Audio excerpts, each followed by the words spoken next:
Ready हैं?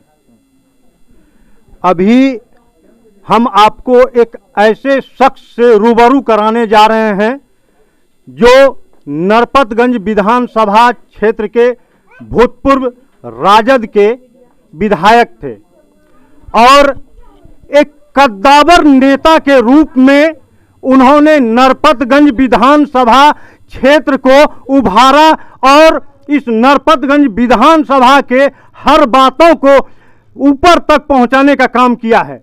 और वो और कोई नहीं, हमारे अपने प्रखंड के अनिल कुमार यादव जी। आइए उनसे जानते हैं इस मदरसे में जो कुछ कार्य होने वाला है उसके बारे में उनका क्या सहयोग है और वो क्या संदेश देना चाहते हैं इस पंचायत वासियों को। हाँ अनिल सर, यहाँ पर जो इस मस्जिद में कुछ काम होने वाला है, तालीम को लेकर के इस मदरसे में जो कुछ काम होने वाला है, इसमें आपका क्या सहयोग रहेगा और इनको क्या संदेश देना चाहते हैं आप?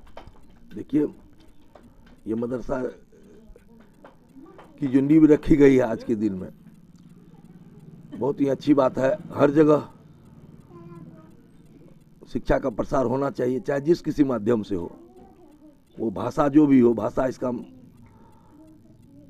लोगों ने यहाँ इनके जो हेड हैं उन्होंने कहा है कि यहाँ सब सारी पढ़ाई होगी, दीनी पढ़ाई भी, दुनियावी पढ़ाई भी, अंग्रेजी भी, हिंदी भी और कंप्यूटर का भी ज्ञान दिया जाएगा। तो ये बहुत ही अच्छी बात है। बहुत ही यह पिछड़ा इलाका है और पिछड़े लोग हैं। यहाँ पढ़ाई करने के लिए जो होता है, आजकल मध्याह्न भोजन जैसे चलाने का काम जो है सो मनमोहन सिंह की सरकार में किया गया था, तो उसका उद्देश्य ये था कि बच्चे कम से कम खाना के भरोसे घर पर निर्भर नहीं रहे, खाना खाने के लिए विद्यालय में ही चले आए और उसका हो। तो यहाँ मदरसा यदि गांव-गांव में खोल दिया गया है तो दूर दराज विद्यालय गरीब गुरुओं के लड़के बच्चे नहीं जा पाएंगे, तो कम से कम यहाँ पर शिक्षा ले लेंगे। एक बात और जानना चाहेंगे सर कि इस बार के विधानसभा चुनाव में कुछ कारणवश आप विजयी नहीं हो सके, लेकिन फिर भी ऐसा देखा जा रहा है पूरे विधानसभा क्षेत्र में कि लोगों का आपके प्रति प्यार और स्नेह बहुत ज़्यादा है। इसका क्या करिश्मा है और ये कैसे कर लेते हैं आप? देखिए, इसमें तो ये फितरत का सवाल है, आपकी आदत क्या रही है। और हमको विरासत में कभी कोई राजनीति मिली नहीं थी। जो मेरा बाप एमएलए था तो हमको टिकट दे दिया गया यहाँ कुछ। हम लोग एक कार्यकर्ता के रूप में 74 के आंदोलन में मैं 10वां क्लास का विद्यार्थी था और पटना में था, और उसी समय से हमने जो है सड़क पर लड़ने का काम किया, लोगों के हक हुकूक की बात की। इसके बाद जब मुझे प्रतिनिधित्व करने का मौका मिला तो मैंने अब भरपूर कोशिश की, और रिकॉर्ड है इस इलाके का, शायद कहीं कहीं किसी किसी विधानसभा में ऐसा प्रतिनिधि हुआ जो कि हुआ। मैं नहीं कहता कि मैं ही एकमात्र था, हुए होंगे, हैं एक आध और। सड़कों का निर्माण कराया, चाहे जो कुछ का भी। शिक्षा के क्षेत्र में भी मैंने किया। आज क्यों नहीं रखेगा? लोग क्षणिक, जिस समय में चुनाव होता है उस समय में ढेर सारी भावनाएं भड़काई जाती है, जातिवाद का हो, सांप्रदायिकवाद का हो, पैसे की बात होती है, गरीब गुरुओं को कुछ पैसे बांट दिए जाते हैं। अनाज मनमोहन सिंह की सरकार से चला आ रहा था, अभी भी बट रहा, तो लोग समझते हैं यही सरकार है, बंद हो जाएगा। ढेर सारे कारण होते हैं उसमें। चूँकि हमारा प्रजातंत्र जो है मैच्योर नहीं हुआ है, लोग ये मैच्योरिटी नहीं है। पहले क्या है अमेरिका में टीवी पर दोनों पक्षों का भाषण होता है, लोग चुन लेते हैं कि किसका है, लेकिन यहाँ तो इतना मैच्योर है नहीं। लोग भावना में बह के वोट देते हैं। वोट देने के बाद मुझे खुशी इस बात की मिलती है कि जब मैं वोट मांगने भी गया तब भी मेरे विधानसभा में वाहिद एक भी शख्स नहीं मिला जिसने कहा हो कि तुमने काम नहीं किया, तुमको वोट नहीं देंगे। हाँ, आपने काम तो बहुत किया है, ये कहते थे। वोट जब नहीं, मैं हार गया, तो इसके बाद लोग कहने लगे हम गलती कर गए, भटक गए। तो वो वोट उनका था, मतदान करना तो उनका अधिकार था। भटक गए, ठीक है, फिर आएंगे राह पर। मैं नहीं और सही, और नहीं और सही, लेकिन काम करने वाले लोग आए, इस बात की खुशी है, लोग महसूस कर रहे हैं। इस बात का मुझे बहुत ही फख्र है। और एक बात और जानना चाहेंगे सर कि अभी आप युद्ध स्तर पर सदस्यता अभियान जारी किए हुए हैं और बहुत लोग अप्रत्याशित रूप से आपके पीछे आ रहे हैं, आपके साथ जुड़ रहे हैं। और ये कहाँ तक ये कार्यक्रम होगा आपका? सदस्यता अभियान कब तक चलेगा और क्या लक्ष्य निर्धारित किया है आपने सदस्यता अभियान का? हमने लक्ष्य किया है निर्धारित, क्योंकि हमारी पार्टी जो है वो जिस वर्ग का प्रतिनिधित्व करती है, दबे कुचले शोषितों का, तो वैसे लोगों को हमने सदस्यता के बहाने में हमने अपने कार्यकर्ताओं को कहा कि आप उसको सदस्य बनाइए, और सदस्य बनाइए पंचायत लेवल पर, वार्ड लेवल पर। जो आपका हमारा आदमी होगा कार्यकर्ता, जब वो सदस्य बनाने के लिए जाएगा तो उस जो सदस्य बनेगा उसे यह एहसास होगा कि यह आदमी मेरा देख रेख करेगा, मेरे साथ जो नाइंसाफ़ी होगी उसको देखेगा, मेरा जो काम होगा उसको करेगा, तो उस पर विश्वास जमेगा।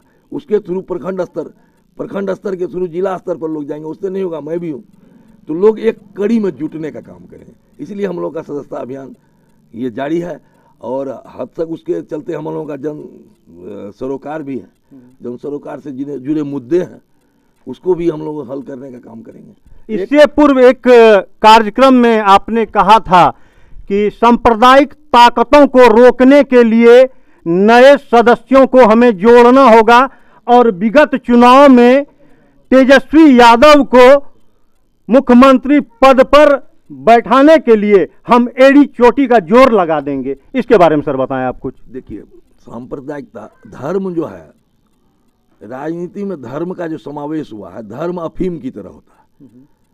बच्चा जो रोता था पुराने जमाने में, जो रोता था बच्चा, तो माँ उसको अफीम थोड़ा सा चटा देती थी जो सोया हुआ रहे। तो धर्म है अफीम, धर्म के नाम पर लोग कटने मरने के लिए तैयार हो जाते हैं, और चुनाव के समय में यही जो है भारतीय जनता पार्टी यही धंधा शुरू करती है, और धर्म के रूप विकास तब गौण हो जाता है। आज तक ये 70 वर्ष का इतिहास है, यहाँ 5 बार रहे जनार्दन जी बीजेपी के, भारतीय जनता पार्टी के विधायक, 1 बार देवंती जी, और अब ये है। तो अब सोचिए, इतना बार हुआ, विकास कोई नहीं गया, आज तक नहीं पहचानता। आज देवंती देवी जीती फिर हारी, अब कोई नहीं खोजता है, जनार्दन जी को कोई नहीं खोज रहा है। मैं तो लगातार 6 साल से यहाँ की लड़ाई लड़ रहा हूँ, मैं हारता ही रहा।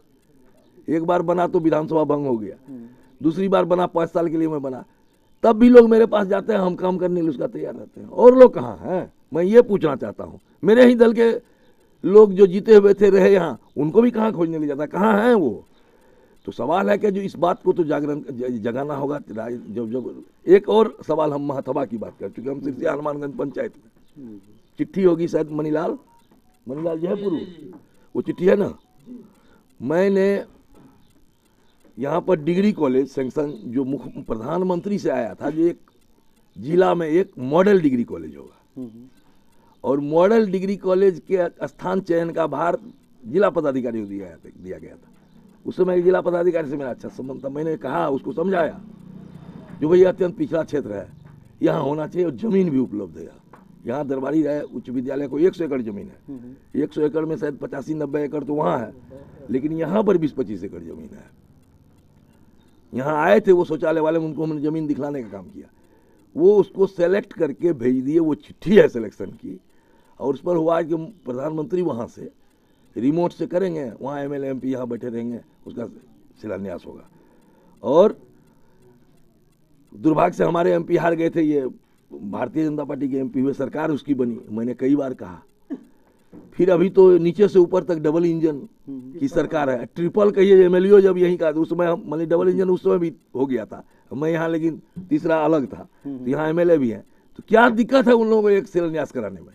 एक बार चिट्ठी होगी, कहिएगा तो उससे जीरोक्स ले लीजिएगा आप, वो सैंक्शन किया हुआ, और दूसरे का रोड सैंक्शन किया हुआ। मैं तो कहता हूँ 20 सितंबर, मतलब सितंबर 20 में चुनाव हुआ था नवंबर में, 24 सितंबर 20 तक हम योजनाओं का सैंक्शन करवाए वहाँ, आचार संहिता लगने से पहले। 24 सितंबर 20 के बाद 10 किलोमीटर नया रोड 5 साल में बना देगा ना, तो हम राजनीति करना छोड़ देंगे। यहाँ आकर के पत्थर गाड़ता है, और तो कुछ फिर क्या करेगा वो, तो जनता सब समझती है। मतलब आपका कहना हुआ कि जो भी आते हैं यहाँ पर पत्थर गाड़ के शिलान्यास करके जाते हैं, जबकि आप काम करने का काम किया है, आपने धरातल पर काम को लाने का काम किया है, और यही कारण है कि लोग आपसे ज़्यादा लगाव रखते हैं और लोगों का प्यार आपके ऊपर बना रहता है। इस पर भी आप लोग पत्रकार हैं, दुर्भाग्य है, बहुत लोग हैं पत्रकार भी बहुत जय बोलते हैं उन्हीं लोगों की। खैर नहीं, हम तो बेबाकी से बोलते हैं सर। आपको नहीं कहा, इसलिए मैं आपको कह रहा हूँ, इसीलिए हम आपको कह रहे हैं। बाकी ये 2 साल बीतने अब चल रहा है, 1.5 पौने 2 साल हुआ, हमने नहीं कहा, किसी को लिखेगा भी नहीं। तो आप सोशल मीडिया के द्वारा हम देख लिए, आप लिखते भी हैं, अपना सोशल मीडिया का भी द्वारा है, तो आप इस बात को पूछिए, चिट्ठी ले लीजिएगा उनसे, सैंक्शन है 1 लाख रुपया शिलान्यास के लिए पैसा आया हुआ है। तो इतना तो जब जवान में उजरी कोई देगा पैसा तब जमानों खुलेगी। जमान खुल करके पार्लियामेंट में आप ये नहीं बोल सकते प्रधानमंत्री जी आपको रिमोटे से करना है तो कर दीजिए, रिमोटे से करना है, ये क्यों नहीं कहवा पा रहा? मतलब डिजिटल उद्घाटन करना अब हाँ, और वो नहीं आप करवाया, आप ही लीजिएगा। अब तो अब पत्थर पर मेरा नाम भी नहीं रहेगा, पत्थरों पर तो आप ही का नाम रहेगा, कहिएगा जो आप ही है, हम तो वो कागज रखेंगे। आप रेलवे का सुनिए, लालू जी यहाँ रेल मंत्री थे, तस्लीम बाबू भी वहाँ मंत्री थे, और हम लोगों ने हमने कहा कि ये बहुत आवश्यक है, ये सुपौल टू ये अररिया से, गलरिया से अररिया हो चुका था, तो भीड़े तस्लीम बाबू हमारे अलाज जो स्वर्गीय हो गए, तो उन्होंने कहा कि तुम हल्ला करो, हम तुम्हारा साथ देंगे। तो हम ठीक है, तो जो बोले है क्या कर, हम सर्वे का टीम भेज दिया, सर्वे हम लोगों ने करा दिया, जहाँ जहाँ किए सब कुछ करा दिया। शिलान्यास हुआ, कहा गया कैसे होगा, तो वो बोले कि हम रानीगंज में कीजिए, तो तस्लीम बाबू बोले कि रानीगंज में करेंगे जी, कहाँ से लोग, आप रानीगंज जाम नहीं हो जाएगा तो फिर कहेगा ऐतिहासिक होगा, और करवाए हम लोगों ने, करवा दिया। उसमें है क्या, रेल विभाग में जो योजना होती है उसका प्रधानमंत्री चेयरमैन होता है, और 1 रुपया टोकन राशि पर वो योजना सैंक्शन होती है। और सैंक्शन यदि हो गया तो कोई भी सरकार बदल जाए वो कैंसिल नहीं होता, भले उसको इम्प्लीमेंटेशन में 15 साल लग जाए, 20 साल, अब हो रहा है। अब आप सुनिए, गलगलिया टू अररिया किशनगंज में पड़ता है का अधिकांश भाग, अररिया टू सुपौल, अररिया जिले में जमीन अधिग्रहण नहीं हो रहा है, सुपौल जिला में जमीन अधिग्रहण, उधर से विजेंद्र ज्यादा उल्टे फिर से शिलान्यास कर दिए, उधर उल्टे, समझ गए, और इधर अभी तक जमीन का नहीं हुआ, और एक शब्द इन लोगों के मुंह में उच्चारण नहीं है, ये क्यों नहीं हो रहा है, होना तो है ही, कैंसिल तो उसको कोई कर ही नहीं सकता है, लेकिन तेजी से हो, ये किसका काम है, ये तो किसका काम है, मंदिर मस्जिद फलना चिलना उसी पर कितना ढोइएगा, दूसरे का किया हुआ काम को कहेगा हमारी सरकार थी। अरे भाई, अब अनिल यादव जब यहाँ पर विधायक बना, उससे पहले भी तो नीतीश कुमार की सरकार थी 10 साल, उससे पहले भी थी 10 साल, तो फिर उस समय इन लोगों को काम करने में क्या दिक्कत होता था? काम करने वाला होना, सरकार का कोई भी सरकार हो, ये वो नहीं कह सकती है कि जहां हमारा एमएलए हो उसके लिए अलग कानून है, ये तो नहीं कहेगा, नहीं। पूरे बिहार के लिए कानून बनेगा, पूरे हिंदुस्तान के लिए बनेगा, उसी कानून के तहत जो बेसी होगा, हम सर्वे अपने से करा लिए, हम अपने से बनाए, तो कैसे आप तुम छाट दोगे रोड बना होगा, हम सर्वे करा लिए, तुम नहीं, कोई सोया हुआ है पैसा वसूल रहा है ठेकेदार, तो हो गया बात। ये थे हमारे भूतपूर्व नरपतगंज के भूतपूर्व विधायक अनिल कुमार यादव जी, जो अपने काम के लिए जाने जाते थे, और ये एक दुर्भाग्य कहा जाए या संयोग कहा जाए कि जनता ने इस बार उनको नहीं चुना, जिसका कि मलाल सभी जनता को है, लेकिन फिर भी सभी जनता का प्यार इनके ऊपर है, ये काफ़ी है। धन्यवाद।